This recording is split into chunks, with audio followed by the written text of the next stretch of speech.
Welcome to Top 5 Rises of the Week. And first we have Oba Femi, the ruler. And you're like, what? He lost to Brock Lesnar. He gained back everything he lost from Brock Lesnar in 5 seconds. He came to the ring, demolished everyone, and then hit his pose on beat. And he had a great match. He was sick. He was tossing everybody.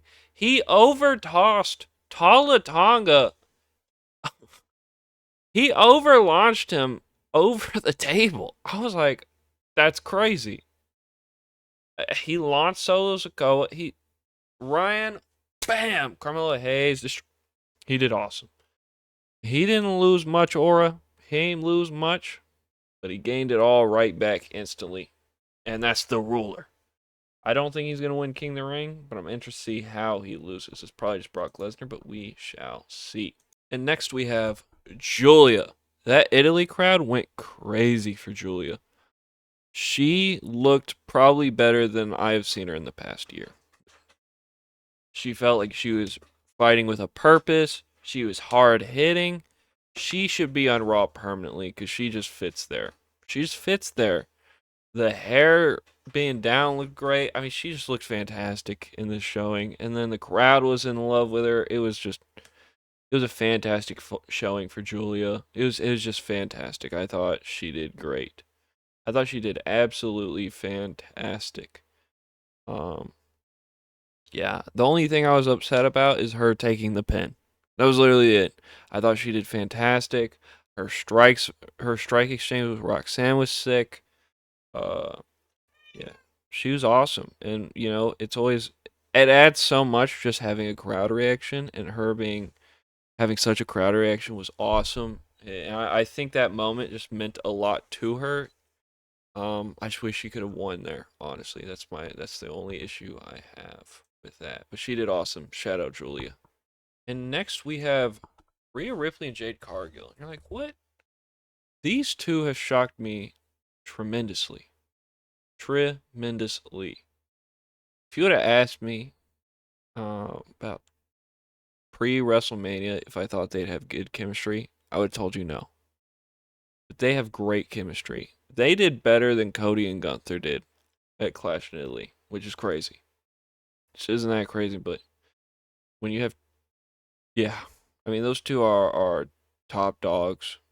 But yeah, Jade and Rhea outperformed them. They did great, and that adds so much. And the fact that I just wasn't expecting them to have this chemistry just goes to show. I also think Rhea Ripley's happy facing Jade Cargill because she can do her like cruiserweight style that she likes to do randomly when facing big opponents, like she does with Raquel Rodriguez. Like she just randomly just decides, oh yeah, by the way, I can do Hurricane Ranas, I can go off the top rope and do that. But when she's facing a smaller opponent, she's like, I'm not doing all that. I'm big, strong, and I'll mess you up. Um, yeah, I mean, shout out Rhea Ripley and Jade Cargill. Um, they deserve every flower there is. And 2-1 go to Chad Gable and El Grande Americano. You could swap either one. I don't care what you do, but they deserve 2-1. Honestly, they both deserve tied first. This is a tied first. This match was awesome. The story they told was awesome. And the fact that they made me be excited to find out Chad Gable was under the mask, even though I've known that. I've known it the entire time. Everyone has.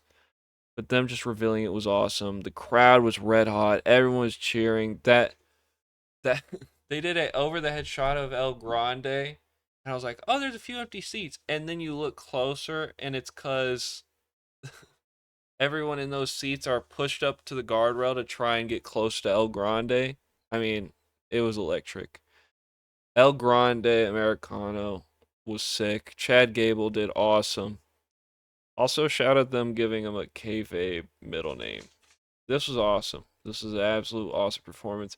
And then even the after speech was awesome. He's telling, my name is Chad Charles Gable, and blood starts dripping from his face. It was perfect. Everything was perfect. It was perfect. The whole story, everything. If you would have told me last year, I'd told you you were stupid.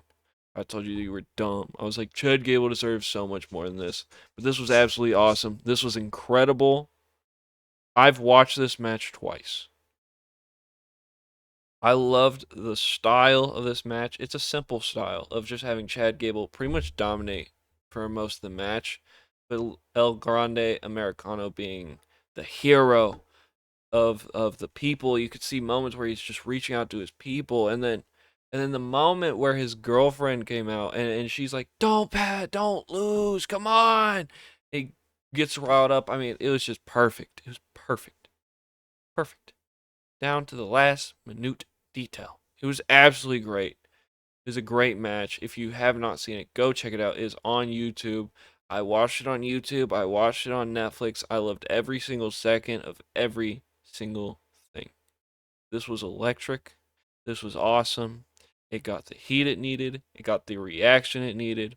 And there were people online saying El Grande was bigger than Mystico in Mexico. And that's like, even just comparing them is crazy. And that goes to show how much he's loved. And even just his entrance into the arena, he's holding up the Mexico flag, and all the people behind him are singing with him. I mean, oh my gosh! I mean, it was perfect, perfect.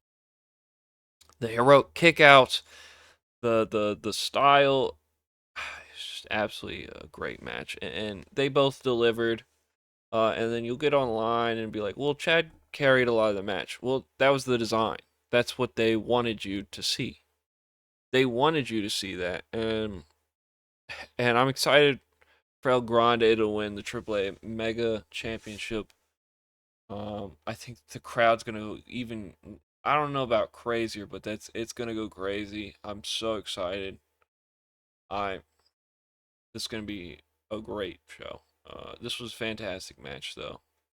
El Grande, Chad Gable, fantastic match. Absolutely fantastic, fantastic. I mean, holy! Shout out Pete Dunne. Heard he was a producer in this match. He deserves his flowers too. This was a this was a spectacle. All the way down to Chad Gable working the leg, and then El Grande limping, not leaping, limping, and then him for the finish, limping the first bounce rope, and then speeding up, and then speeding up, and then dive headbutt. 1, 2, 3 crowd. Everyone's on their feet. Not one person is sitting in that crowd. Everything played its part. Even the comedian coming back, the blind comedian hitting him, the girlfriend coming out. I mean, this was professional wrestling. This was a great, great, great, great match. I mean, it was probably my favorite match I've seen this year. It was electric. Even El Grande carrying Chad Gable's masks a bit more than it should have been was awesome. I mean, it was just incredible. Them both bleeding added to it. I mean, it's a great match. I loved every single second of it. Every single second of it. Thank you for watching.